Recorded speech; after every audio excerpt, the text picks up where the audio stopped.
Olá! Bem-vindos ao Psi 360. Eu sou Ana Paula, estudante de psicologia, e hoje a gente vai falar um pouco sobre avaliação psicológica no campus de cirurgias, mais especificamente no campo de cirurgia bariátrica. Você já ouviu falar? É um tema altamente relevante por conta da importância da obesidade na nossa população.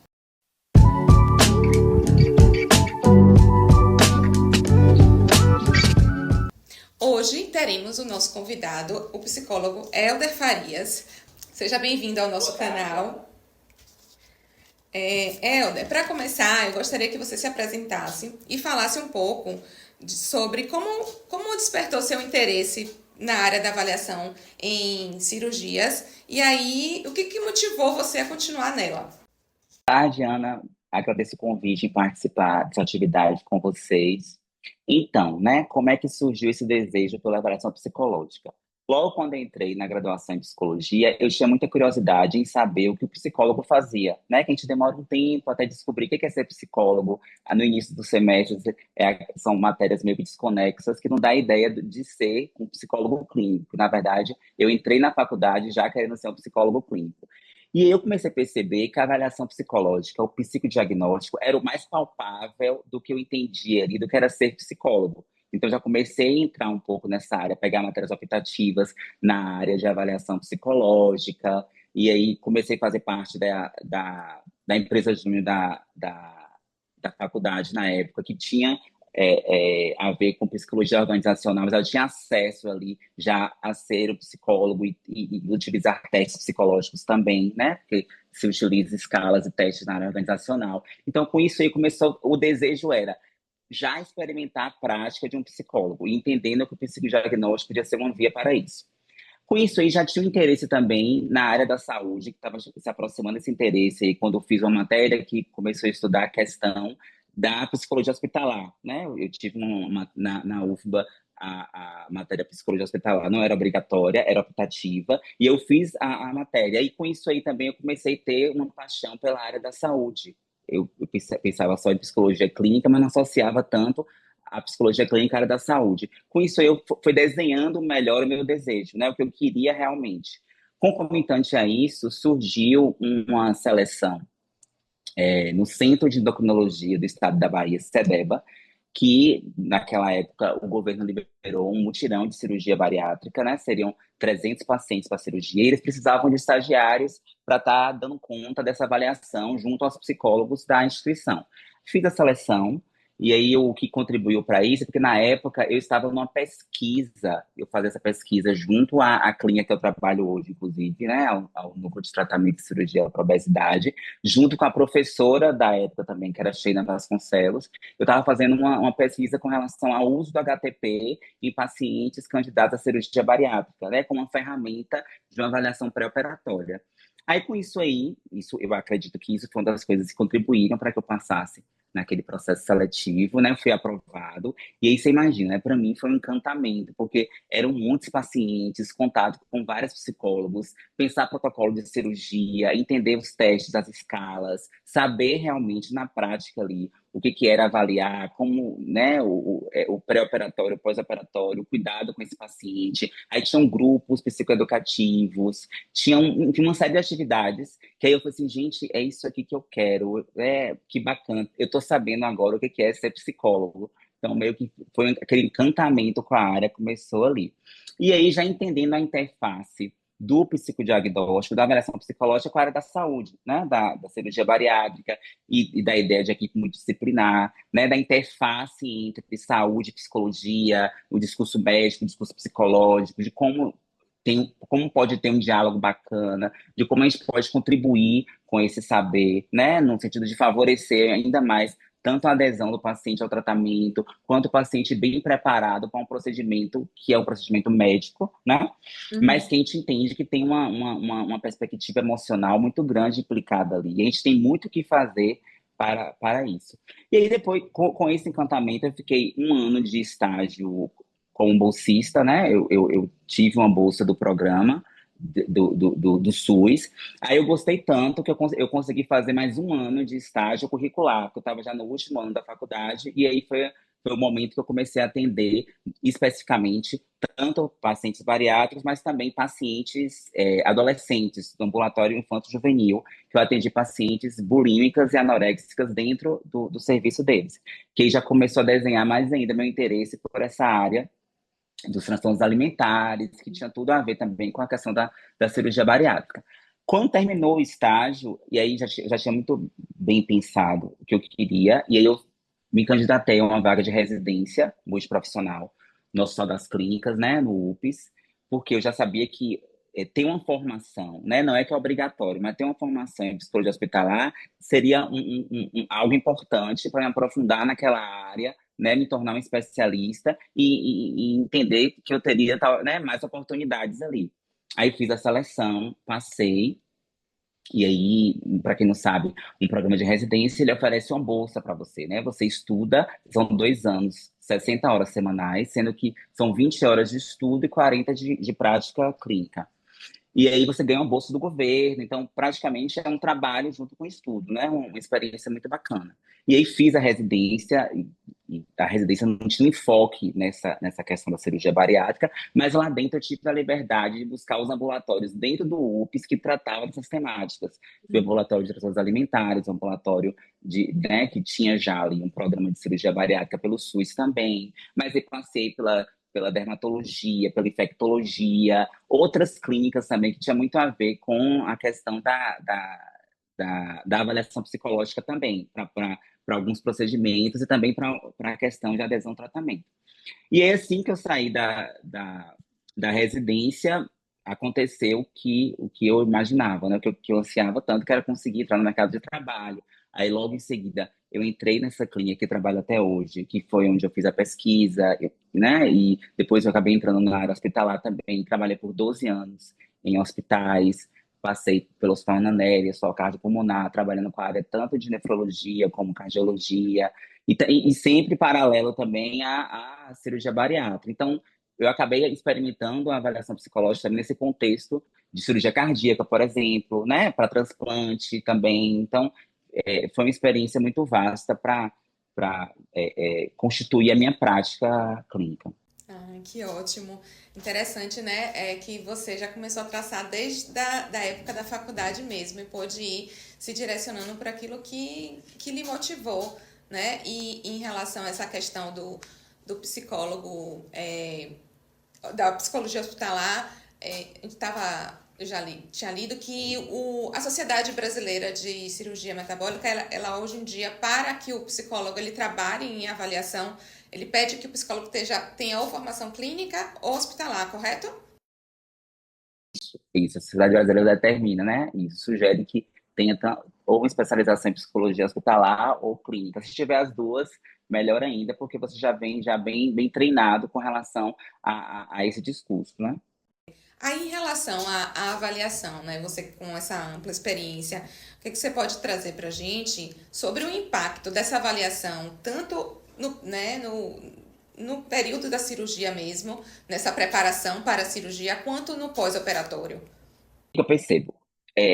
Hoje, né, que está muito fomentado o discurso psicológico nas redes sociais, na mídia, então eu percebo que é um paciente que chega já um pouco entendendo por que tem um psicólogo na equipe de cirurgia bariátrica, porque eu estou nessa área há 14 anos, então, assim, antes o paciente chegava, ele não sabia o que estava fazendo na frente de um psicólogo, ele não entendia por que precisava de um psicólogo, porque era uma cirurgia, né, médica, que o médico indica fazer a cirurgia. E aí tinha que começar aquele processo, né, de psicoeducação, dele entender por que o alimento tinha uma relação com o emocional, né, que relação é essa que ele tinha com a comida, que de alguma maneira favorecia o ganho de peso, que, né, um dos fatores que favorece o ganho de peso.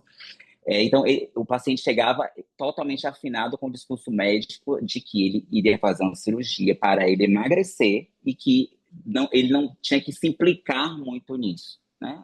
Hoje eu percebo que as pessoas são um pouco mais implicadas por ter uma naturalidade com o discurso psicológico, mas antes eu percebia que era mais desimplicado. Então, a gente começava esse processo pré-operatório implicando o paciente no desejo pela cirurgia, né? Você está desejando uma cirurgia e desejar essa cirurgia é um desejo de emagrecimento, que não vai acontecer por conta somente da cirurgia. tem algo de uma responsabilidade sua aí, né? Porque a cirurgia não emagrece ninguém, a cirurgia é um tratamento como outro qualquer, né? Tem um tratamento dietético, tem um tratamento cirúrgico. A cirurgia é um tratamento cirúrgico. E para você se manter com peso magro, você precisa continuar o tratamento com reeducação alimentar e uma série de outros comportamentos que favoreçam isso.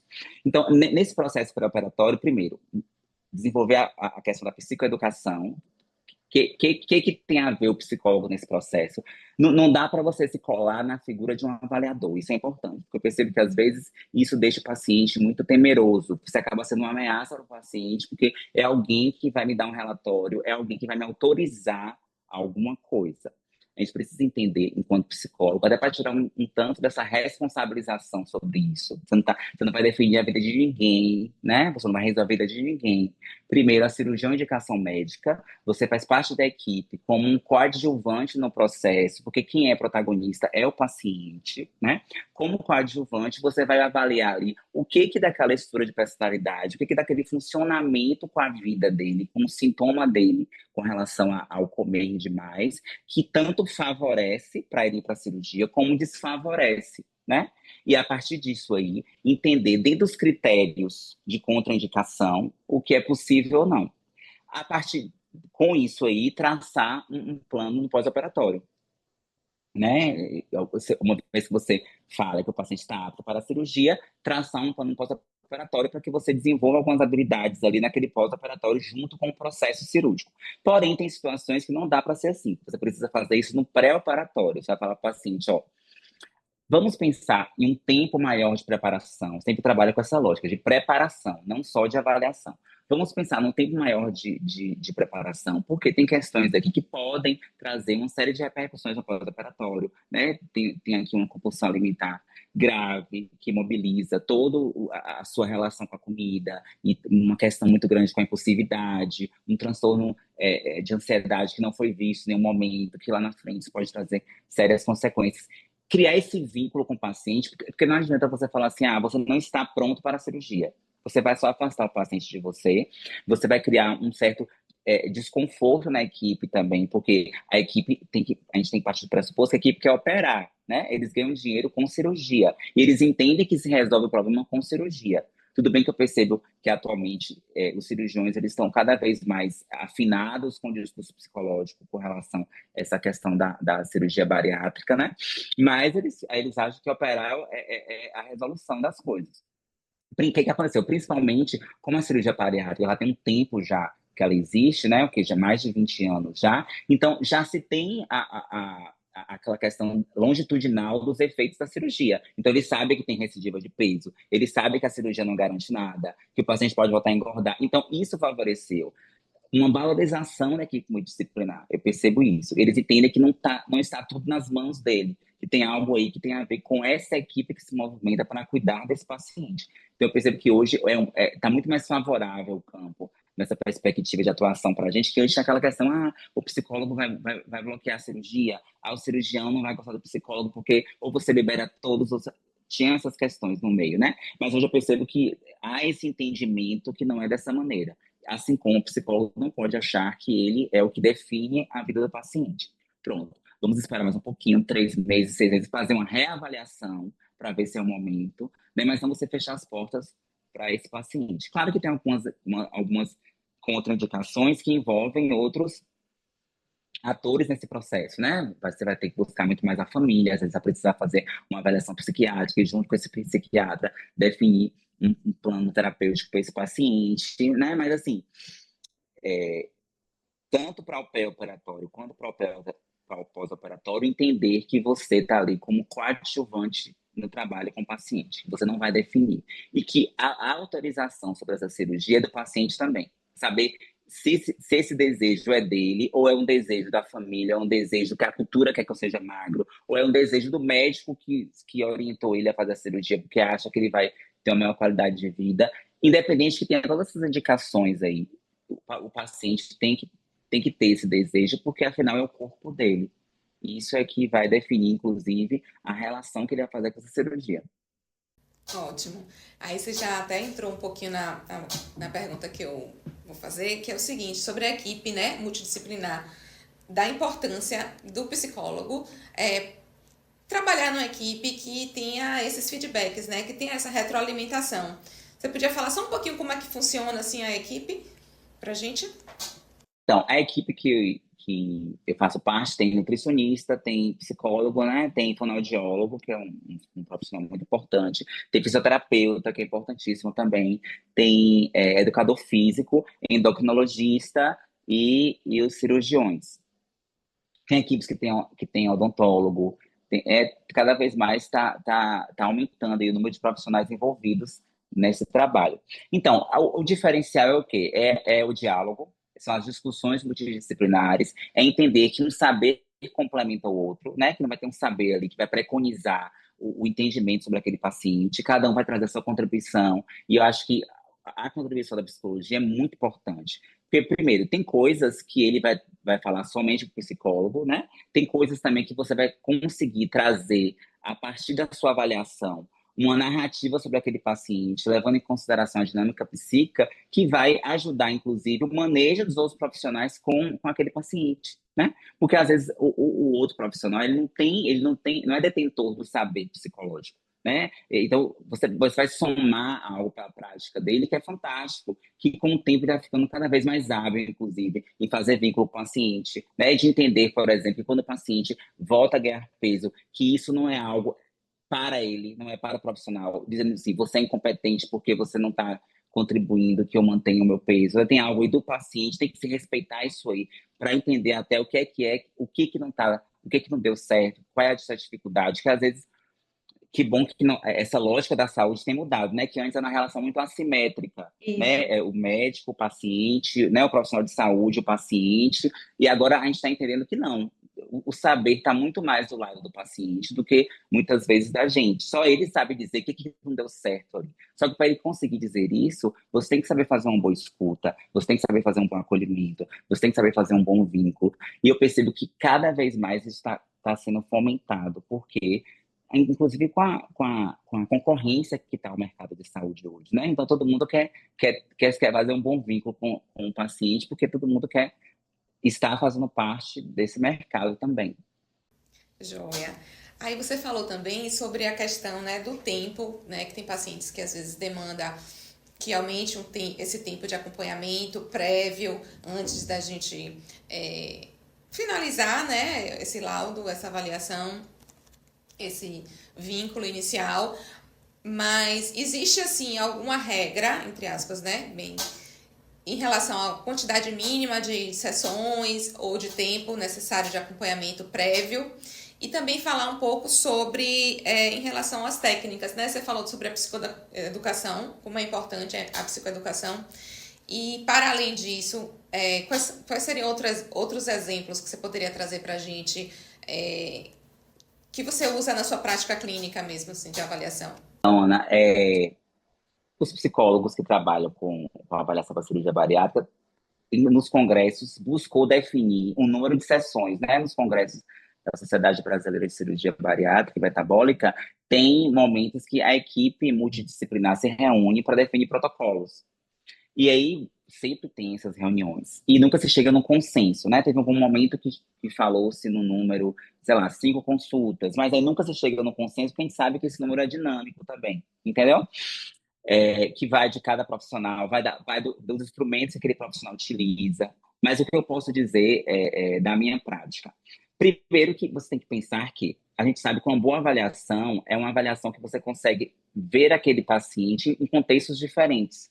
Por exemplo, você tem um paciente no contexto de grupo, pronto, você tem uma avaliação dele em grupo, que ele vai ter um tipo de reação, um tipo de envolvimento ali. Às vezes ele vai render muito mais do que no individual. Depois você vai ter um contexto com ele no individual, que ele vai apresentar uma outra performance. Depois você vai ter um contexto dele na testagem, um contexto dele na reunião com a família. Então, quanto mais contextos você expor aquele paciente, eu acho que a avaliação vai melhorando.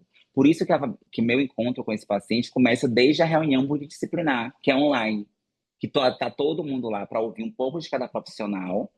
E aí ali o paciente já entrou no processo de preparação e avaliação, né? Que aí é um paciente que levanta e faz uma pergunta. e aí eu tô tendo contato com essas pessoas, que eles podem se mostrar ali de alguma maneira. Depois, no segundo contexto, vem um pequeno grupo que se faz de pré-operatório e tem uma dinâmica que, a partir de escolhas de algumas figuras, eles vão se representar e dizer um pouco sobre a pela cirurgia. Depois tem a parte das avaliações, né, tanto da testagem como das escalas psicológicas. Depois tem a entrevista devolutiva. Então, e cada paciente também vai ter um número de sessões. Não tem como você colocar um número estanque. Acontece muitas vezes de chegar um paciente que está sendo avaliado por um psicólogo que não tem uma especialização nessa área e que pediu 20 consultas. Aí o paciente vai até a quarta e vai e desiste. Porque ele não entende. Porque uma coisa é importante: o paciente precisa saber a função daquela avaliação. Ele tem que saber por que você está fazendo aquilo, para que serve aquilo. Você tem que falar isso para o paciente, né? O paciente chegar, não, eu preciso de 20 consultas e vamos falando aí, que aí vai chegar em um determinado lugar aí que eu vou entender que você está apto. Não. Por isso que é importante essa avaliação com quem entende disso. Porque aí o paciente desiste, né, antes e não dá, e às vezes ele não quer nem se engajar no processo terapêutico, porque ele acha que estar no psicólogo é assim, uma coisa meio sem função, que não leva ele para lugar nenhum, fica muito solto às vezes o processo. Uma avaliação ela tem que ter algum amarramento, né? Tem um objetivo, tem uma devolutiva, e o paciente precisa saber disso. Isso. Ah, e em relação às técnicas? Dentro de abordagem, eu costumo pensar que independente se você é um psicanalista, se você é um terapeuta cognitivo comportamental, antes disso aí, você é um psicólogo. Inclusive, você está avaliando o paciente para cirurgia bariátrica porque você é um psicólogo. Porque só você pode comprar testes psicológicos, né? Porque Isso. você pode dar um relatório de um laudo para esse paciente. Então, antes de mais nada, você é um psicólogo. Enquanto psicólogo, a ferramenta para uma avaliação é o psicodiagnóstico. Então, você vai fazer o psicodiagnóstico. O que vai direcionar a sua escuta, claro que é a abordagem psicológica que você escolheu, que aí tem a ver com o que é mais íntimo ali em termos do seu conhecimento acerca das técnicas, né, de escuta. Mas o psicodiagnóstico tem que estar atravessando todo o processo. Então, você está ali, enquanto você está sendo contratado como um psicólogo para essa avaliação.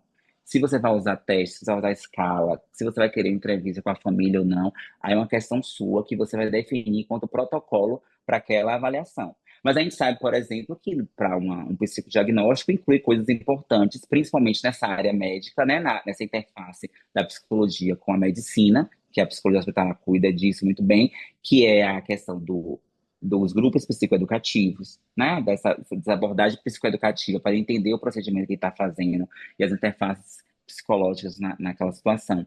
A psicoprofilaxia, que tem a ver com quando o paciente vai fazer intervenção cirúrgica, você tem que fazer uma psicoprofilaxia, que ele entenda o procedimento que ele está fazendo, os riscos envolvidos ali, e se essa cirurgia precisa de uma avaliação, isso faz parte do processo de psicoprofilaxia, entendeu?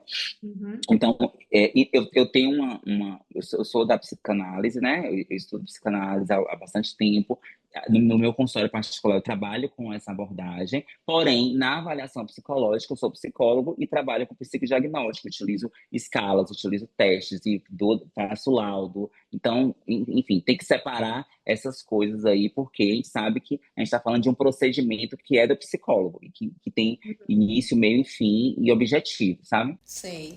E aí, nesse caso também, né, em relação à questão do psicodiagnóstico, a gente sabe que, para além do transtorno alimentar, né, que é presente no caso não sei se é 100%, mas assim, que a gente sabe que existe alta incidência nos pacientes que vão se submeter, né, à cirurgia de obesidade. Mas existe também outros transtornos psiquiátricos, né, psicológicos, que podem estar associados, né? Na sua prática, assim, qual é a maior incidência que você vê de transtornos? Maior incidência que eu digo assim, quais são os mais comuns? Pronto. Então, o que os artigos trazem que são três transtornos que são mais comuns na obesidade, que são os transtornos alimentares, né, que geralmente é 50%, os transtornos de humor, que aí, né, entra tanto a depressão como as bipolaridades, e os transtornos ansiosos, né, transtornos de ansiedade, são os mais comuns. Na minha prática clínica, o que eu mais percebo são os transtornos de humor. Eu vejo muito transtorno de humor é, é, no processo, sabe? Transtornos bipolares não bem diagnosticados, Entende? Assim, claro que é porque praticamente o transtorno alimentar é algo que é mais óbvio, assim, né? Que todo mundo sempre acha. Mas é importante pensar que também nem todo paciente que tem obesidade, ele vai ter um transtorno alimentar. Muitas vezes ele tem muito mais uma regulação emocional via alimento ali, né? Ele tá buscando naquele alimento a recompensa, a compensação, até uma forma de se punir, muitas vezes, diante das questões dele. E aí, como ele tem um fator genético muito preponderante para a obesidade, aquilo acaba gerando uma obesidade. Mas não que todo paciente obeso necessariamente vai ter um transtorno alimentar. Mas na minha prática clínica, inclusive, os pacientes que mais costumam ficar em acompanhamento, em psicoterapia, são os pacientes com um transtorno de humor. É o que eu mais. Minha clínica é muito povoada para esses pacientes. E aí, esses pacientes, existe alguma acompanhamento, né? No pós-operatório, o paciente que você avalia no pré, existe algum acompanhamento necessário, obrigatório para o pós-operatório ou não? O que que é? Dentre as cirurgias, né? Por exemplo, a cirurgia cardíaca não necessariamente o paciente precisa de avaliação psicológica para fazer, né? Geralmente o hospital tem um psicólogo que faz esse trabalho por uma questão do trabalho multidisciplinar e que ele entende Uhum. como facilita aquilo ali. Mas uma cirurgia bariátrica, por exemplo, precisa ter, né? Isso tem uma regulamentação para isso aí, né? Dos órgãos regulamentadores da saúde. Para vasectomia também, né? A gente sabe que tem algumas cirurgias que têm uma obrigatoriedade, como tem uma obrigatoriedade também que o psicólogo esteja na UTI, que por entender que é um ambiente aversivo ali para o paciente. Então tem essa questão obrigatória. E então, quando a gente pensa num trabalho com esses pacientes, a gente tem que pensar no protocolo para isso. Escrever um protocolo é entender o que se faz no pré-cirúrgico, o que se faz no intra-hospitalar, o que se faz no pós-operatório. E no protocolo se coloca aí, mesmo não sendo uma obrigatoriedade, porque é como se fosse só a avaliação inicial, mas que esse paciente tem que ter, no mínimo, um acompanhamento de 1 ano depois da cirurgia, né? Eu não coloco como obrigatoriedade que esse paciente faça psicoterapia, que a gente sabe que não é por essa via. Mas a gente, lá no protocolo do que eu trabalho, na clínica, o paciente tem que vir uma vez ao psicólogo, uma vez por mês. Assim como ele vai uma vez ao mês na nutricionista, e geralmente nós fazemos isso no mesmo turno. A gente tenta para facilitar a vida do paciente, ele vai no psicólogo e no nutricionista e no cirurgião, o máximo de consultas que ele puder fazer no turno, pronto. Nessa avaliação de todo mês ele tá indo ali, eu vou vendo como é que ele está. E se em algum momento eu entender que ele precisa vir mais vezes, ou que ele precisa fazer uma psicoterapia, a partir desse vínculo com ele, eu vou, né, de alguma maneira fazer ali um manejo para que ele entre em psicoterapia. Quem sabe que não é, tem que ter um esforço do paciente querer isso também, entendeu? Então, é assim. Certo, joia. Bom, a gente já está caminhando agora para a reta final das nossas perguntas. E aí, uma pergunta importante para a gente que está começando, né, esse caminho psicológico, profissional, em relação à remuneração, né? Queria que você falasse um pouquinho assim, como é a remuneração nessa área do contexto cirúrgico. Como, quando eu comecei, já era dessa forma, né? Em clínicas, por exemplo, nós ganhamos produtividade.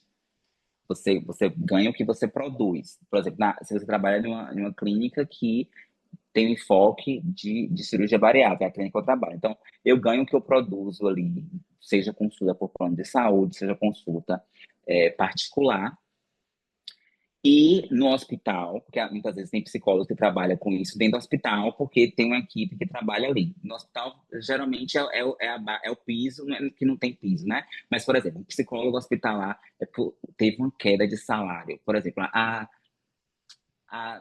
8 anos atrás, eu trabalhava no Ananeri, meu salário base era 4.400. Hoje, o salário base está 3.500. Houve uma queda. Isso também aconteceu a pejotização dos Uhum. contratos, né, na área de saúde.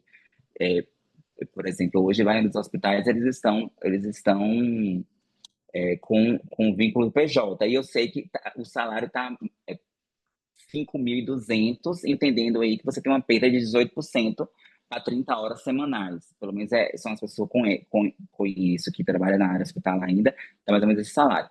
Com relação às clínicas, então isso varia bastante, né? Isso varia do quanto você é capaz de produzir, isso varia também do seu valor de consulta particular, Isso varia também da tabela do plano, e aí a gente tenta fazer um valor diferenciado do plano para esse tipo de avaliação. A gente tenta não aceitar esses valores de consultas normais, né? A gente tenta fazer um valor diferenciado. Claro que nem todos os planos aceitam, mas alguns aceitam. Então, você vai ter a depender da carga horária que você faz, você consegue tirar, basicamente, um valor correspondente a 30 horas no hospital. 4.500, 5.000 reais, Hum, numa dedicação de 20, 30 horas, entendeu? Mas assim, entendi. eu quero dizer que mas isso é muito variado. Sim. Você vai ficando cada vez mais hábil na prática, você vai naturalmente tendo seu nome vai tomando ecos aí, né, com relação aos profissionais que trabalham com aquilo, e você vai ser mais indicado para o seu consultório particular, né? Então, eu recebo muito no meu consultório particular, não somente para avaliação, mas assim, já fez a cirurgia, vá para o psicólogo porque ele trabalha com isso. Então, eu recebo indicações de outros profissionais. E aí, praticamente hoje, o meu maior volume financeiro vem muito mais do meu consultório particular do que dos outros lugares que eu trabalho, que é muito mais lugares para que eu seja visto, continue sendo visto, do que da onde é que saem os principais rendimentos. E no consultório particular, é você com seu valor de consulta, a partir da estrutura que você tem, entendeu?